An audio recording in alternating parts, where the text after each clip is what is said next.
आप लोग को बताना चाहिए था जनता को कि तुम्हारी गाड़ी में E20 डल रहा है अब। मैडम जल्दी मत करिए, थोड़ा समझ लीजिए। ठीक है, आप बताइए, लेकिन मगर सवाल तो आएंगे सर। पहले तो नितिन गडकरी जी ने कभी ये बात नहीं मानी थी कि एथेनॉल से माइलेज कम होती है। जब हरदीप पुरी जी ने ये बात मानी तब उन्होंने मानी। ब्लेंडेड पेट्रोल जब यूज कर रहे हैं तो माइलेज कम हो रही कि नहीं, बस इतना ही पूछा मैंने।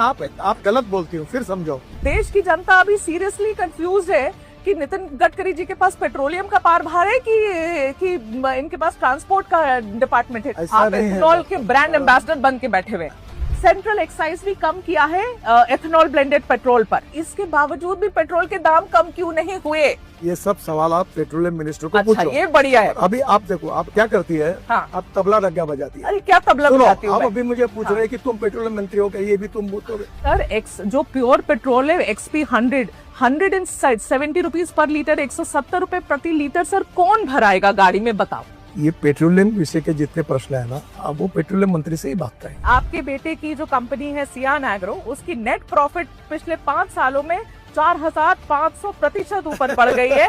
इतने 1000 करोड़ की आप बना देते हैं हाईवे, और आपने एकदम बेस्ट टेक्नोलॉजी, बेस्ट मटेरियल। पहली बारिश घंटा हो जाता है, फिर आप कहेंगे कि सवाल पूछो तो गलत है।